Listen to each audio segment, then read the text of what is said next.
Hi, so this morning I went for an easiest run.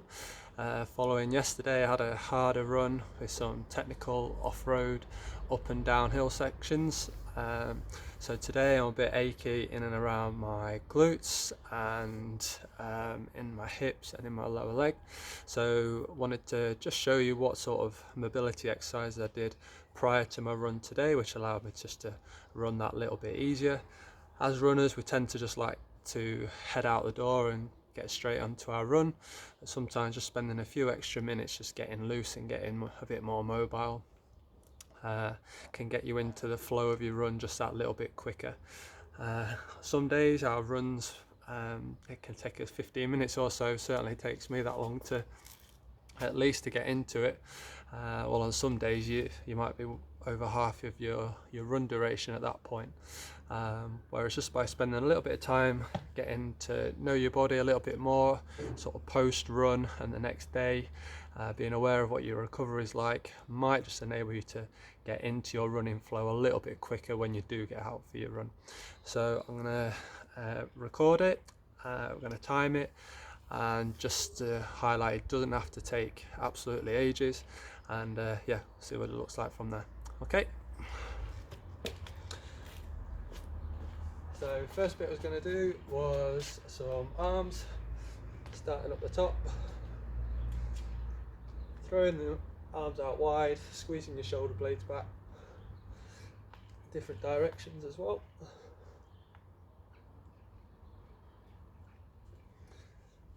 And then some rotations. It's been a long afternoon sat down. We can add some knee lifts into that as well. Okay, next up was leg swings. Hold something just for a little bit of balance if you wish. When you swing your leg backwards, just pull your belly in a little bit. That's just going to stop you from really hyperextending in your lower back. Keeps the work in your hamstrings and in the front of your hip. And the other side.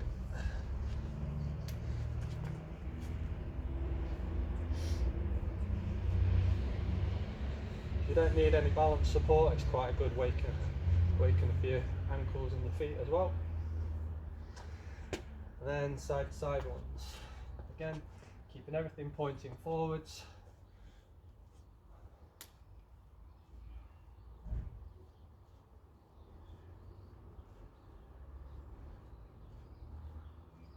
About 10 to 15 on each side.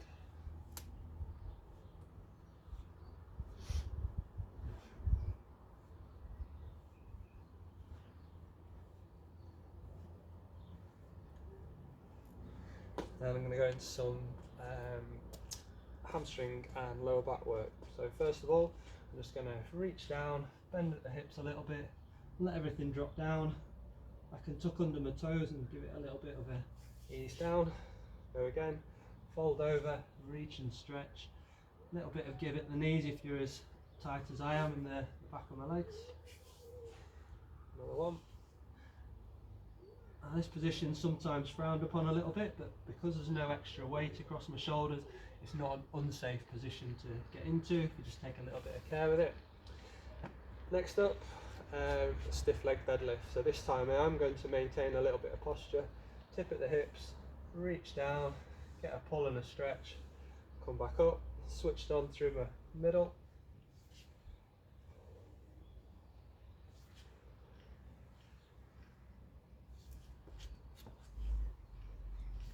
One more. And then a single leg version. So again, you can grab a little bit of balance support if you need to. And we're trying to get mobile. We're not necessarily spending loads of time trying to improve our balance. If you feel okay, you can give it a try.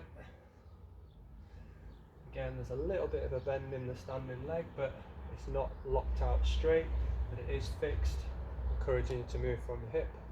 Again, lifting the leg up behind you.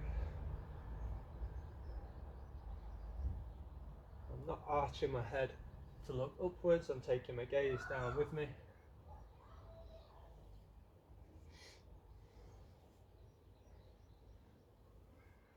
Okay, then I'm going to work into some squats, so feet just a bit wider than my shoulders.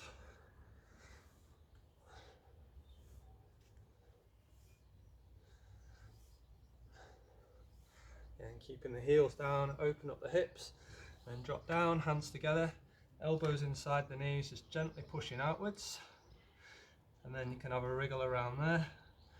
It's okay for one heel to come up as your weight's on the other one. It just opens up the inner thighs a little bit. From the side, that just looks a little bit like that.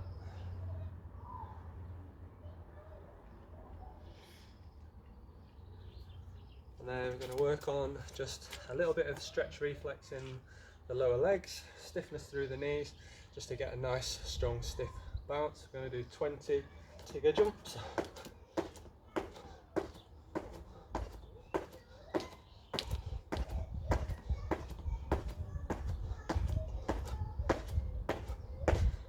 Yep.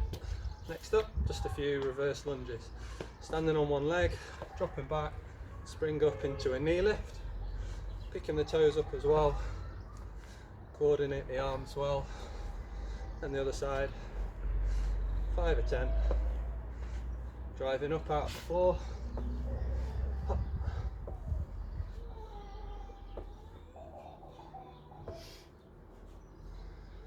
Then we're going to work on soleil. I'm prone to getting a little bit tight down the bottom, so small step forward. We're going to work the back leg predominantly down the bottom part of the leg.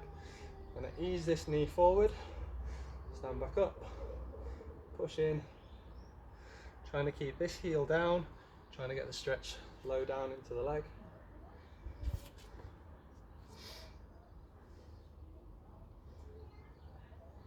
Trying to get this knee to stay following your toes. I'll change legs, keep the heel down, ease forwards. Again, knee alignment. Now there is an option to do a similar exercise up against the wall where the front leg is the focus and we're trying to get the knee forwards, again keeping that heel down. This one, just quite like this option when you haven't got anything to hold on to. And then pumping through the calves there, something with a bit of balance, some heel marches.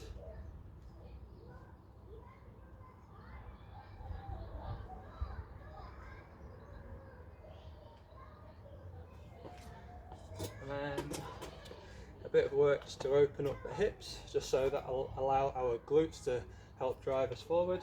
So we're going to take a good stride.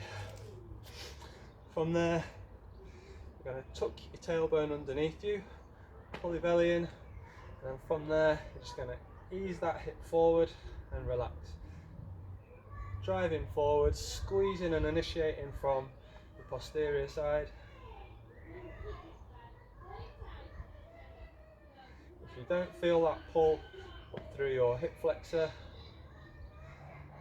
then you're probably just extending and losing that tension and driving your tummy forward rather than your hip.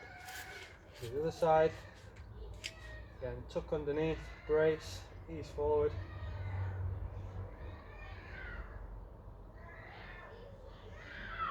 If you want to feel it a little bit more, you can just ease that heel down a bit further, or you can even add an arm up and across if you're happy that you can keep the tension in the right area.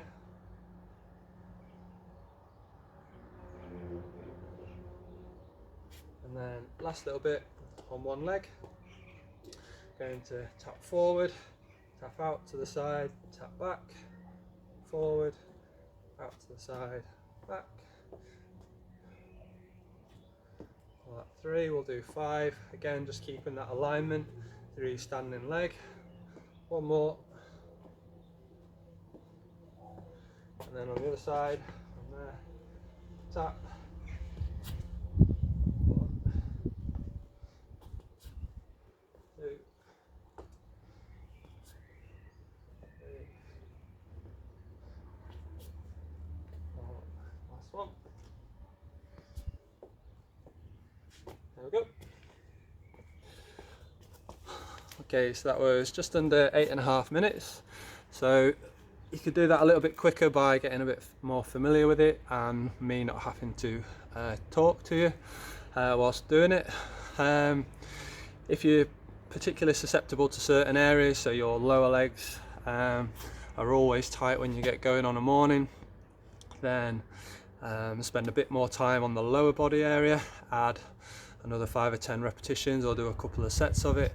Otherwise, if it's around your hips, then throw a few more squats in, or the deadlift routines, or the single leg deadlifts and stuff like that.